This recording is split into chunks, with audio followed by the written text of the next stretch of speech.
Nah, dan tujuannya tadi Mbak Salsa, kegiatan seperti itu adalah sampai membuahkan talk show ini, betul nggak Mbak Salsa ya? Tepuk tangan lagi dong. Jadi talk show Mas Bayu ini adalah bukti bahwa Mbak Salsa dan Mas Damar sudah aktif dalam program tersebut. Itulah intinya. Jadi kita nggak bisa BNN untuk sendiri datang ke sekolah-sekolah. Jadi kan kita di BNN apalagi bagian penjualan cuma 6 orang nih Pak.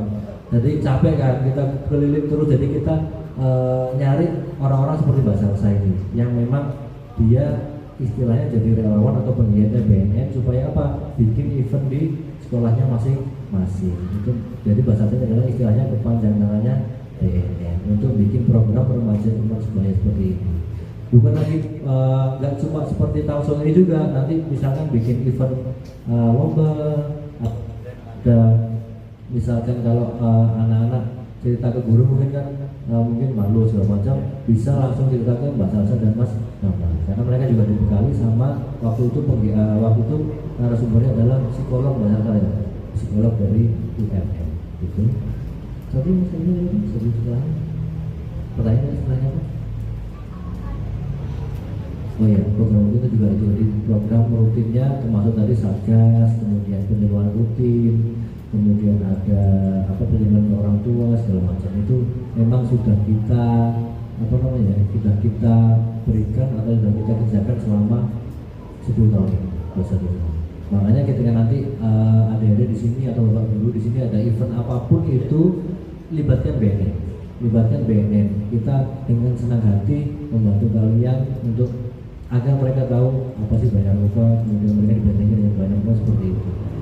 Bahkan itu pun malam hari, bahkan itu pun hari Minggu, Sabtu kita siap banget. Jangan di sekolah-sekolah kami sering banget ke PKK bahwa PKK jamaah tahlil, itu sampai kita jangan bayangkan kalau undang BNN harus seperti ini, harus formal di hotel atau di aula, enggak. Kita bahkan sering ke jamaah tahlil. Jadi jamaah tahlil kan ada tuh di desa-desa, kita sampai ke rumahnya orang, kita kasih penyuluhan supaya apa? Supaya kita tahu bahwa BNN ini loh, kita selalu dekat dengan masyarakat. Ini seperti itu. Terima kasih. Terima kasih kepada Bapak atas penjelasannya. Selanjutnya saya berikan kepada Bapak Kepala Sekolah. Itu apa langkah konkret yang sudah diambil oleh sekolah dalam mencegah penyalahgunaan narkoba di kalangan siswa? Apakah ada program atau kebijakan khusus yang diterapkan untuk mencegah dan menanggulangi masalah ini? Terima kasih Mbak. Secara program pasti sudah kita lakukan, kita susun, dan ini menjadi program prioritas Mas Aga. Ya, dan saya berharap sebelum ke masalah program, anak-anak yang menjadi peserta talkshow ini kan pengurus OSIS dan DG. Yang ini adalah siswa-siswa pilihan. Di pundak kalian lah ada contoh, kalian harus menjadi contoh bagi teman-temannya. Prioritas kita dalam rangka apa? Menjaga kalian, menjaga seluruh siswa, sehingga kita punya bidang yang namanya bidang budaya dan lingkungan sekolah yang fokus untuk menangani bagaimana membentuk budaya yang anti narkoba, lingkungan yang bebas narkoba gitu. Itu kita lakukan.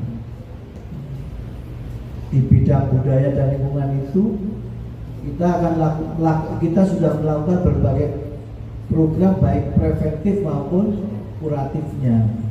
Program preventif sifatnya kita melakukan pencegahan. Pencegahannya dengan apa? Ya kita buat tata tertib, kesepakatan kelas dari kecil itu. Nah, lalu kalau terjadi hal-hal yang tidak diinginkan, baru kita lakukan program kuratifnya, program penyembuhannya. Program preventif yang lain kita kerjasama dengan BNN. Kita meminta kesempatan pada BNN untuk menjadikan sekolah ini sebagai sekolah binaannya itu. Ya. Tuh program preventifnya. Juga melakukan penyuluhan. Kita pernah juga bahkan setiap tahun kita mengundang orang tua untuk mengadakan semacam kegiatan mengundang narasumber dari psikolog, dari BNN untuk memberi pemahaman ke orang tua, memberi pemahaman ke kalian.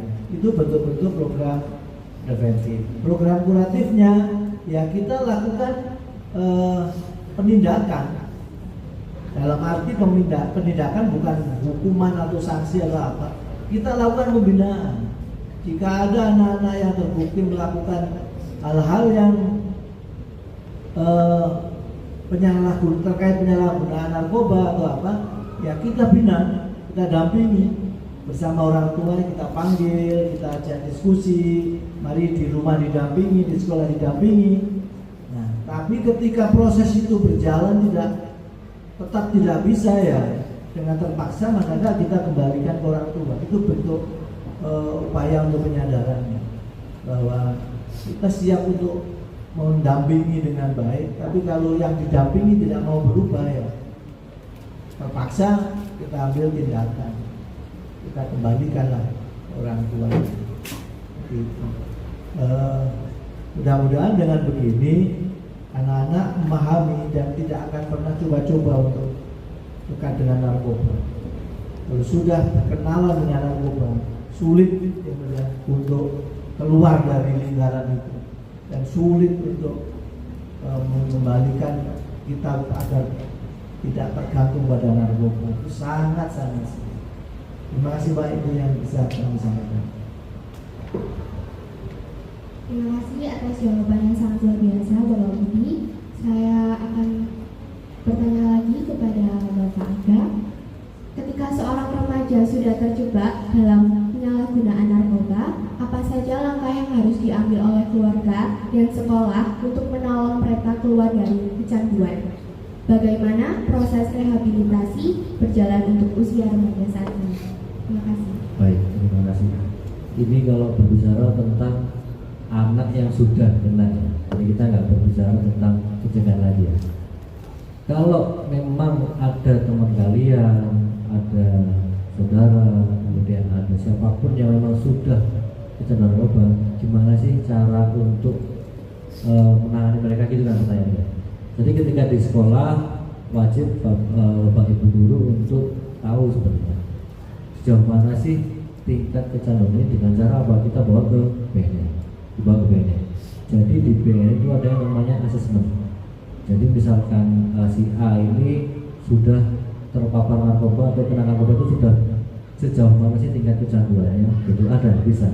Jadi kalau memang dia masih dalam tahap coba-coba, itu masih bisa kita bantu dengan cara rehabilitasi dengan yang namanya rawat jalan. Dan juga ketika dia udah di tingkat lanjut, mungkin sudah kecanduan segala macam, ada yang namanya rehabilitasi rawat inap. Dan itu ketika rawat jalan bisa di BNN dengan cara setiap minggu, seminggu, entah itu sekali, entah itu 2 kali, dia diwajibkan untuk datang ke BNN untuk apa? Untuk asesmen kepada dokter dan psikolog yang ada di BNN, wajib itu. Kemudian ada lagi ketika dia rawat inap, itu akan dirujuk ke tempat yang namanya IPWL, Institusi Perlindungan Wajib Lapor, yang memang sudah bekerjasama dengan BNN, entah itu di HMC atau HMC depannya Polsek itu ada yang namanya HMC, ada lagi yang di RSJ Lawang. Jadi jangan bayangkan di rumah sakit jiwa itu orangnya gila semua, enggak. Jadi di RSJ Lawang itu juga ada tentang penanganan tentang narkoba, narkoba kita juga di situ ada. HM kalau HMC khusus memang dia gangguan jiwa dan narkoba. Di RSJ Lawang juga seperti itu. Kemudian ada juga yang di Puskesmas juga ada memang penanganan narkoba ini. Dan orang atau anak yang memang dia terkena narkoba seharusnya dan wajib itu direhabilitasi karena memang dia korban. Sejatinya dia adalah anak yang sakit. Kalau dia di penjara itu sebenarnya salah karena dia hanya pengguna, korban adalah benar itu. Dan tapi wah jangan menyepelekan, wah nanti saya tak pakai gitu nanti saya bisa tidak, jangan sampai menyepelekan seperti itu. Karena apa? Betul kata Pak Budi tadi, ketika kalian sudah kena narkoba itu sudah susah untuk kembali sehat. Rehabilitasi sekalipun tidak bisa menyembuhkan otak yang sudah rusak, tidak bisa. Rehabilitasi itu tidak bisa menyembuhkan otak yang sudah rusak. Otak yang sudah, misalkan ya, waduh ada sarafnya yang putus gitu kan. Jokesnya adalah, kita guyonan adalah, otak itu buatan siapa sih? Saraf otak buatan siapa sih? Buatan Tuhan, buatan Allah gitu kan. Gak bisa, waduh sarafku penuh cici tak tuku deh Sofi, gak bisa gitu kan ya. Karena itu buatannya Allah, buatannya Tuhan. Nah rehabilitasi tidak bisa menyambung kembali, tidak bisa menyembuhkan otak yang sudah rusak, gak bisa. Karena sudah rusak. Rehabilitasi hanya bisa mengembalikan keseharian kalian, mengembalikan yang awalnya kecanduan jadi tidak kecanduan, yang awalnya dia suka dengan kepingin terus akhirnya dia nggak kepingin. Tapi dampak yang sudah ditimbulkan oleh narkoba di otak, di segala macam itu tidak bisa kembali seperti semula. Makanya lebih baik jangan sekali-kali mencoba narkoba. Kemudian tadi kalau sudah ada yang kena tadi, kita rangkul, jangan sekali-kali dikucilkan ya dia ya. Wah itu orang yang kena narkoba, dikucilkan jangan. Kita harus merangkul dia, sejatinya dia adalah korban dari lingkungan. Entah itu di sekolah, tapi kalau di sekolah saya yakin lingkungan sangat bagus, sangat baik di sini. Jika di sekolah sudah, sampai jam berapa di sekolah? Jam 2 ya paling ya. Jam 2. Nah ketika di luar sekolah ini yang kita tidak tahu Pak ya. Kita tidak tahu. Kepala sekolah juga bukan tanggung jawabnya di luar sekolah. Jadi di luar sekolah banyak sekali lingkungan-lingkungan yang memang dampaknya buruk bagi pelajar, bagi siswa. Bahkan sekalipun anak SD, saya pernah penyuluhan di anak SD ya. Ini saya buka apa ya? Anak SD waktu di Kota Batu ini, siapa adik-adik yang pernah merokok? Saya Pak. Dengan polosnya seperti itu, anak SD merokok. Rokok kamu apa? Pernah rokok nyoba apa? Saya pernah nyoba rokok Grendel gitu. Grendel rokoknya tukang ya, pernah nyoba. Kemudian siapa yang pernah minum miras? Saya pernah. Anak SD, anak SD pernah minum miras. Siapa yang ngasih tahu miras? Bapak saya. Bahkan seperti itu. Kemudian ada kejadian di SD daerah Kota Batu sini, di Kota Batu ini ada anak SD yang dia ngepil itu bukan koplo, bukan apa, tapi pakai antimu. Tahu antimu? Antimu itu kan obat anti mabuk yang ketika kamu minum satu aja kamu rasanya ngantuk ya kan. Kalau perjalanan biar kamu nggak mabuk segala macam, minum antimu. Nah anak SD itu dia nyampur antimu 3 butir sama buku bima dicampur. Kemudian selain antimu, Pertanyaan selanjutnya,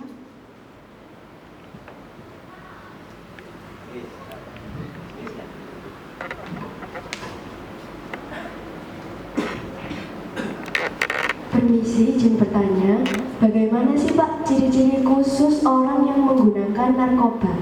Terima kasih. ciri-ciri khusus ya. Jadi sebenarnya ciri-ciri yang pengguna narkoba itu sebenarnya samar aja. Kita nggak bisa ketika memang ada ciri-ciri yang memang secara spesifik seperti matanya merah, ya matanya merah, kemudiannya hidung sering berair atau dalam bahasanya ubeler, kemudian bicaranya agak pilu gitu kan, agak cedal. Tapi kita nggak bisa istilahnya dalam bahasa gebiah-uyah, motornya apa pilu, wah ini pengguna narkoba nggak bisa. Orang konco musik lagi pilek, motornya apa, orang angel ngomong dari narkoba ya nggak bisa. Nggak bisa seperti itu ya. Karena itu memang ciri-ciri utama seperti itu. Jadi kita memang nggak bisa melihat sekilas, oh ini gaya narkoba, nggak bisa. Harus diperiksa. Ada yang namanya tes urin, ada yang namanya tes darah, bahkan juga bisa yang namanya tes DNA pakai rambut itu bisa. Jadi ketika orang yang memang menggunakan narkoba dia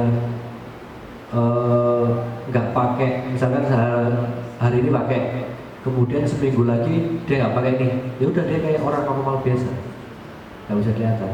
yang bisa kelihatan adalah ketika dia hari ini pakai 1 sampai 2 hari baru kelihatan. Misalkan nanti di sekolah ada memang ciri-ciri khususnya memang di sekolah itu ngantukan,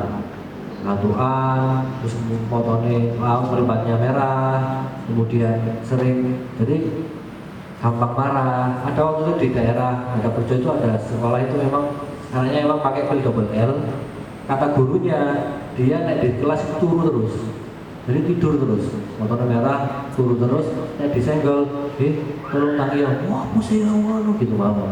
Itu ciri-ciri yang memang bisa tampak seperti itu. Jadi gampang ngamuk, meribatnya merah, ngantukan, kemudian biasanya malas mandi, jarang mandi, bukan karena memang dingin, bukan karena memang dia jarang mandi, malas mandi, memang seperti itu dampaknya ketika dia sering memakai pil double L, pil koplo atau pil dextro. Jadi seperti itu. Dan juga ketika di rumah ketika kita minum apapun, minum obat apapun, urin kita baunya beda nggak? Nah, ketika dia pakai itu pasti baunya, urinnya beda. Makanya saya sering ke orang tua, sering ke bapak-bapak, ibu-ibu, cek lemarinya anak, cek pipisnya anak ketika memang sudah dia memang kok agak seperti ini anak saya, cek urinnya baunya beda apa enggak. Ketika di kamarnya anak ada barang-barang yang memang mencurigakan atau enggak, seperti tadi antimo, komik, atau mungkin plastik foto itu buat wadahnya tadi pil double L, kemudian ada rokok yang filternya rokok itu, kemudian ada sendok yang memang bawahnya hitam, itu indikasi sabu segala macam.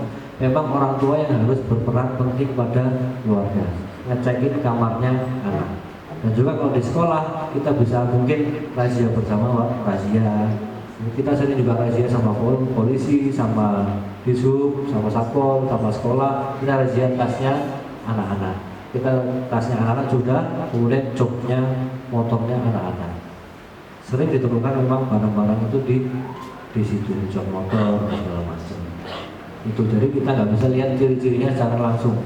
Tapi memang indikasinya seperti itu, matanya merah, hidung berair, bicaranya pilu, kemudian cenderung kalau di rumah itu dia menutup diri dari lingkungan. Jadi cenderung menutup diri dari lingkungan, nggak mau ngumpul sama teman, kemudian males mandi, kemudian ada kayak lebam-lebam di kulitnya itu kalau udah parah, pakai sabu itu biasanya di sini lebam karena sering disuntik segala macam, itu udah lebam. Kemudian cenderung sakit-sakitan, kemudian cenderung malas belajar segala macam. Itu kalau ciri-ciri umumnya seperti itu. Sudah cukup? Baik, terima kasih.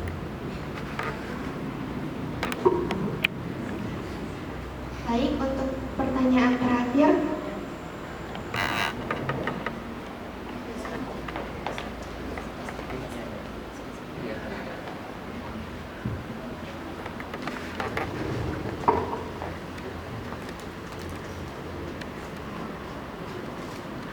Assalamualaikum warahmatullahi wabarakatuh. Sebelumnya, perkenalkan nama saya Kailah Sumasari, perwakilan dari Dewan Dalan. Mohon izin bertanya, biasanya itu Pak, banyak faktor-faktor eksternal seperti pengaruh teman sebaya yang kita sendiri sulit untuk menolak teman tersebut.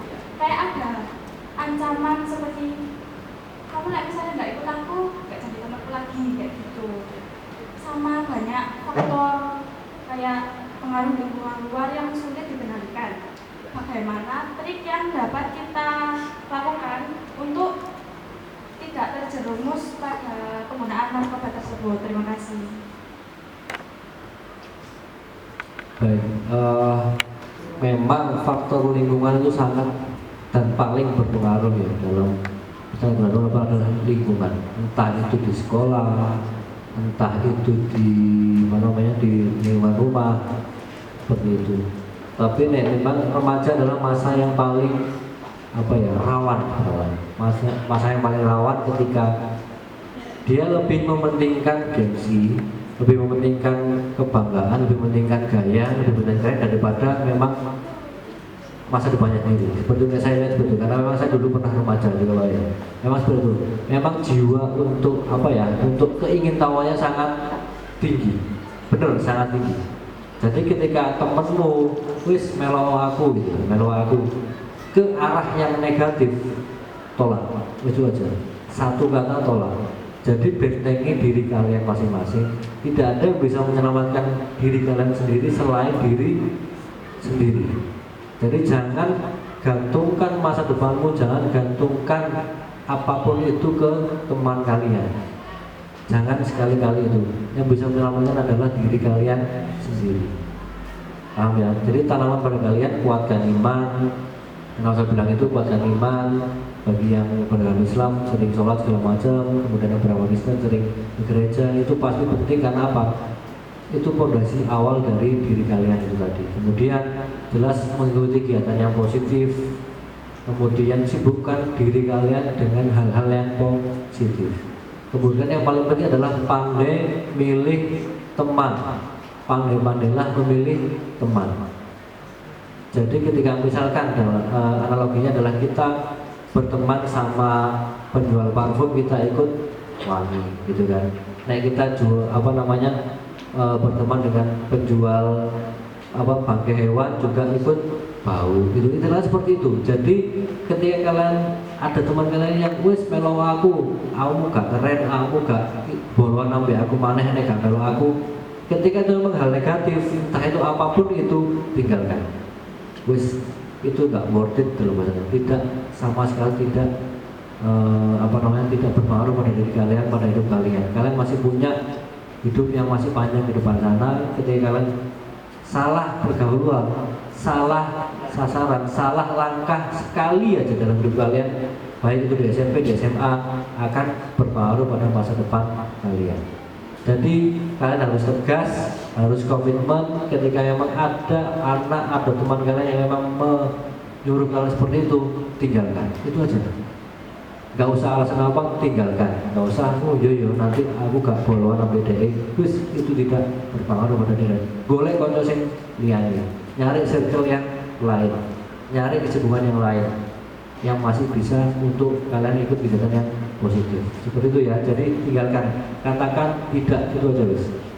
Nggak bisa kalian nanti berkompromi, ya wis tak melok pisan gitu kan. Siapa tahu nanti nggak berpengaruh apa-apa.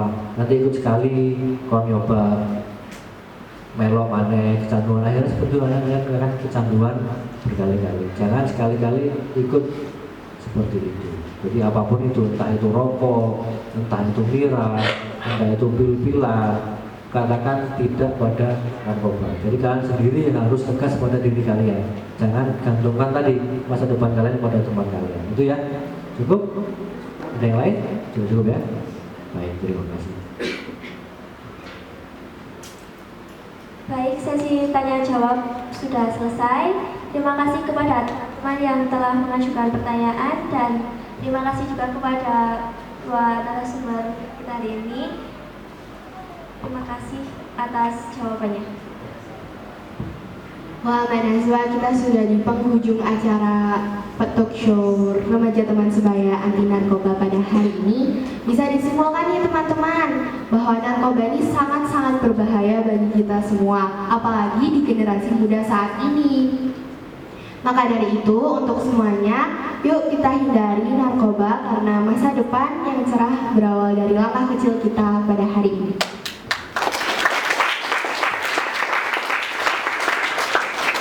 Betul sekali apa yang dibilang Salsa ini tadi, bahwa narkoba itu sangat berbahaya bagi kita semua. Apalagi sekarang kita ini masih remaja dan masih banyak waktu untuk kita tumbuh lagi. Itu pasti kita. Maka dari itu, semoga dari talk show hari ini kita bisa mendapatkan bekal bahwa kita sebagai remaja harus bisa menjaga dan saling mendukung satu sama lain untuk menjauhi narkoba. Terima kasih kepada dua narasumber hari ini, Bapak Budi Prasetyo, Sarjana Pendidikan, dan Bapak Aga atas inspirasi dan wawasan yang sangat-sangat luar biasa. Saya ucapkan terima kasih juga kepada teman-teman karena sudah ikut aktif dan antusias pada acara pagi hari ini. Jangan lupa untuk menjadi teman sebaya yang solid, saling support, dan berani bilang tidak untuk narkoba.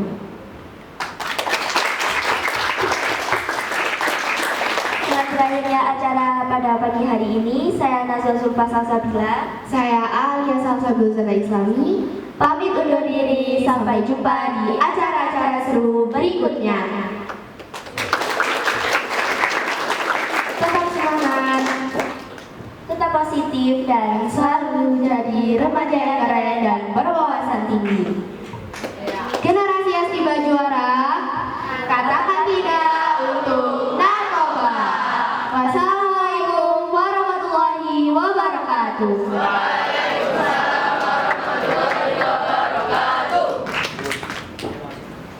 Generasi Astiba Juara, katakan tidak untuk narkoba.